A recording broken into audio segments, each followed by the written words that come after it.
4 days నుంచి Instagram తెరిస్తే చాలు ఒక్కటే ఇది cockroach Janata party, cockroach Janata party ఇవే వస్తూ ఉన్నాయి రీల్స్ అన్నీ కూడా స్క్రోల్ చేస్తూ ఉంటే.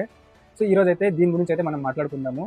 సుప్రీంకోర్టు జస్టిస్ స్థానంలో ఉన్న ఒక వ్యక్తి సుప్రీంకోర్టులో అన్ఎంప్లాయిడ్ యూత్ని బొద్దింకలతో సమానంగా మాట్లాడడంతో మొదలైన ఒక సామాన్య వ్యక్తి నుంచి ఏర్పడిన ఈ తిరుగుబాటు సో ఈ రోజుకి 11 మిలియన్స్ వరకు దాటింది ఇన్స్టాగ్రామ్లో.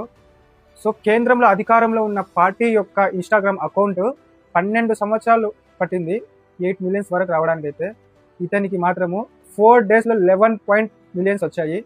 సో అప్పటికే మీకు అర్థమవుతూ ఉండొచ్చు.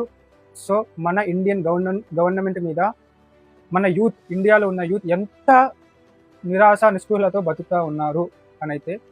సో నేను ఐ హోప్ ఏదో ఒకరోజు ఇదే 11 మిలియన్ యూత్ అంతా కూడా రోడ్ల మీదకి వస్తే ఇండియా పరిస్థితి ఏంటి, రోడ్ల మీదకి వచ్చి ఏ విధంగా అయితే బంగ్లాదేశ్లో, శ్రీలంకలో తిరుగుబాటు చేశారో జెన్జీ యూత్, అదే మన దేశంలో జరిగితే మన ఇండియన్ గవర్నమెంట్ పరిస్థితి ఏంటి.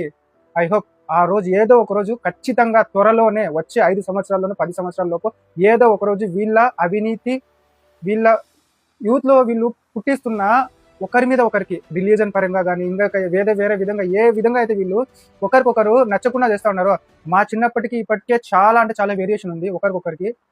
సో ఇది ఏదో ఒకరోజు ఈ యూత్ అంతా కూడా రోడ్డు మీదకి వస్తారు. ఏ విధంగా అయితే బంగ్లాదేశ్, శ్రీలంకలో జరిగిందో అదే సీన్ ఇక్కడ కూడా మన ఇండియాలో కూడా రిపీట్ అవుతుంది.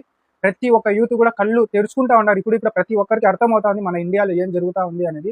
సో అతి త్వరలోనే వాళ్ళ కళ్ళకు గట్టిన, అది ఎవరైనా కావచ్చు, ముస్లింలైనా కావచ్చు, హిందువులైనా కావచ్చు, క్రిస్టియన్లైనా కావచ్చు, ఎవరైనా కావచ్చు, వాళ్ళ కళ్ళకి కట్టిన మతం అనే ఒక గంతల్ని ఏదో ఒక రోజు తెంచుకుని రోడ్ల మీదకి కంపల్సరీగా వస్తారు. వచ్చి ఈ అవినీతి రాజకీయాల్ని ఏదో ఒక రోజు ఎండగడతారు. సో ఆ రోజు అతి త్వరలో రావాలని మనస్ఫూర్తిగా కోరుకుంటున్నా. And I'm proud to A family member of cockroach Janata party also.